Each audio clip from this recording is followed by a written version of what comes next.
Bapak Ridwan bertempat tanggal lahir di Jakarta 26 Januari 1975, beralamatkan domisili di Jalan Bambu, Gang Resimen RT 001 RW 08 nomor 51A, Kelurahan Kriuk, Kecamatan Larangan, Kota Tangerang, Banten. Beliau menempuh pendidikan sekolah dasar pada tahun 1982 sampai 1988 di SDN 01 Kebayoran Lama, Jakarta Selatan. Pada tahun 1988 sampai 1991, beliau menempuh sekolah menengah pertama di Yayasan Bunga Mekar, YBM Tanah Kusir, Jakarta Selatan. Kemudian pada tahun 1991 sampai 1994, beliau menempuh sekolah menengah atas di Bina Kusuma Bintaro Kodam, Jakarta Selatan. Dan kemudian pada tahun 1994 sampai 1998, beliau menempuh kuliah di kampus Universitas Pembangunan Nasional Veteran atau yang dikenal dengan UPN Pondok Labu, Jakarta Selatan. Pada tahun 1996, beliau memulai awal mengenal politik praktis, di mana beliau mulai terlibat dalam panggung demokrasi di kantor PDI Jalan Diponegoro. Beliau terlibat di posko mahasiswa sebagai simpul kampus UPN, di mana beliau berkuliah.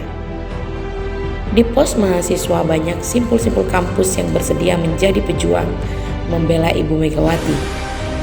Dan di awal bulan Juli beliau sudah terlibat dalam perjuangan membela demokrasi yang telah dikebiri Orde Baru. Dan beliau belajar politik, di mana hak politik Ibu Megawati dibungkam oleh Orde Baru. Pada tanggal 27 Juli 1996, yang kerap dikenal dengan peristiwa Kuda Tuli atau kerusuhan 27 Juli. Puncak kerusuhan terjadi saat pengambil alihan paksa kantor DPP Partai Demokrasi Indonesia di Jalan Diponegoro 58, Jakarta Pusat.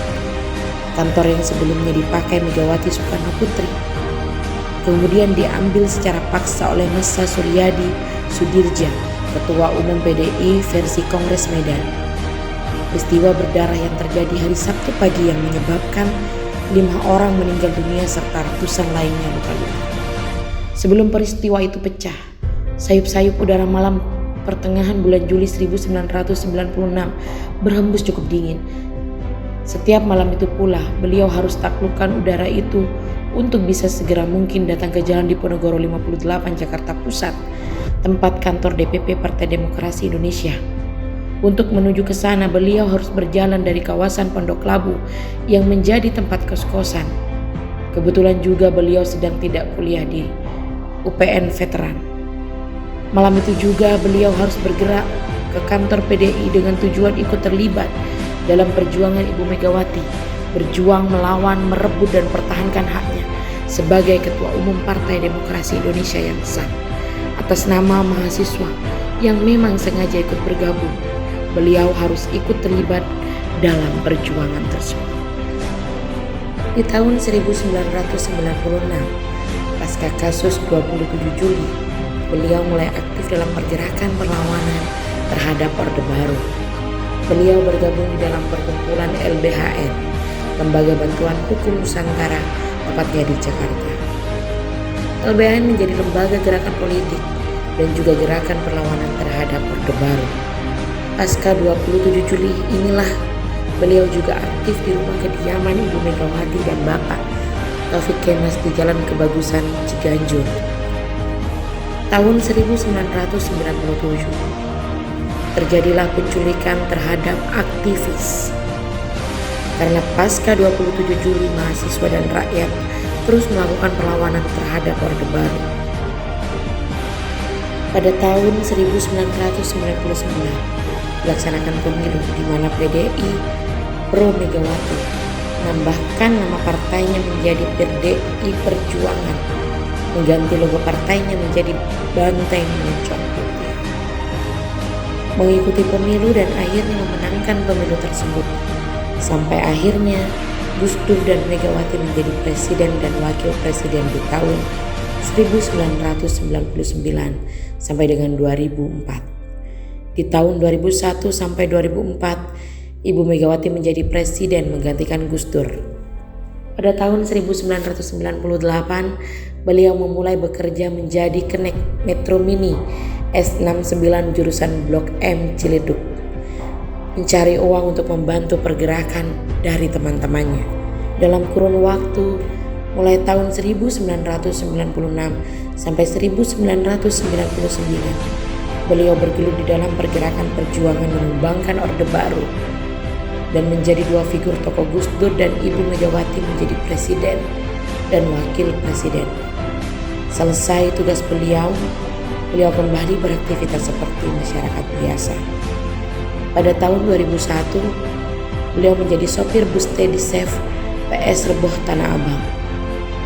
Selama tahun itu beliau hidup di jalan, mengarungi kerasnya menjadi sopir bus kota. Dari perjalanan itulah beliau terus berproses belajar dunia politik sesungguhnya. Pasca 2009, kembalilah beliau di jalan menjadi sopir bus kota dan bus wisata. Dalam kurun waktu dari 1998 sampai 2010, kehidupan beliau tidak jauh urusan menjadi sopir, mulai dari sopir bus kota sampai sopir bus pariwisata.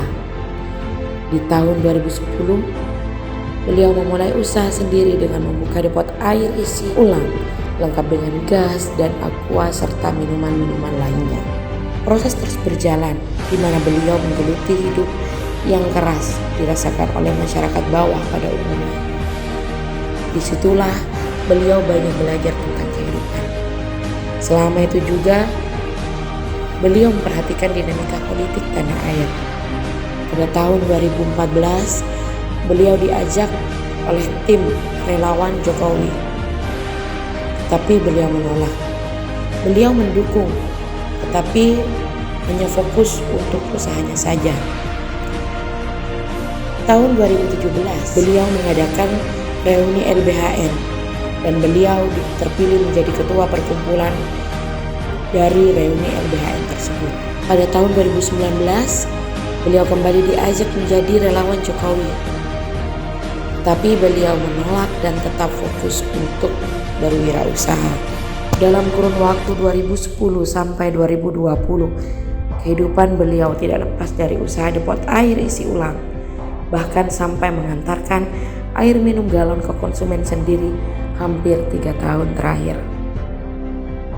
Sampai akhirnya beliau putuskan untuk menjual usaha untuk lebih fokus membangun Gema Puan dan menjadikan Puan Maharani for Presiden 2024. Di tahun 2020, tepatnya jam 8 pagi, tanggal 15 Juni, beliau berpikir dan merenung kondisi bangsa yang mulai ada benih-benih perpecahan di media sosial. Dengan analisa dan panggilan jiwa, gerakan beliau yang masih ada kemungkinan terpikirkan untuk mendorong Puan Maharani for Presiden 2024. Gebrakan awal yang beliau lakukan untuk mendorong Puan Maharani for Presiden harus dilakukan bersama-sama. Pada akhirnya beliau mengajak teman-teman dan kawan-kawan untuk membangun organisasi. Awalnya beliau membangun organisasi Gema Puan Maharani Nusantara atau yang dikenal dengan singkatan GPMN. Awalnya beliau membangun organisasi Gema Puan Maharani Nusantara atau yang disingkat dengan GPMN pada tahun 2020. Ternyata respon cukup besar disambut dari Aceh sampai Papua karena membawa nama besar Puan Maharani. Selang beberapa waktu, Gema Puan Maharani Nusantara mengalami perubahan nama. Hingga akhirnya beliau mengubah nama GPMN menjadi singkatan Gema Puan. Pada akhirnya beliau membentuk kembali organisasi baru namanya Generasi Muda Pejuang Nusantara yang disingkat dengan Gema Puan. Sampai sekarang ini tetap masih berjalan, walaupun penuh dengan dinamika yang pahit getirnya. Gema Puan tetap beliau jalani. Beliau yakin bahwa ketika perjuangan didasarkan dengan niat baik, lurus dan ikhlas pasti akan berhasil dengan restu Tuhan, Sang Pencipta dan alam semesta. Gemah Puan telah melakukan deklarasi di tahun 2021. Di bulan Oktober dimulainya deklarasi Puan Maharani for Presiden di DPD Provinsi Jawa Timur. Gemah Puan dilanjutkan dengan deklarasi di DPD Kota Semarang pada tanggal 31 Oktober 2021.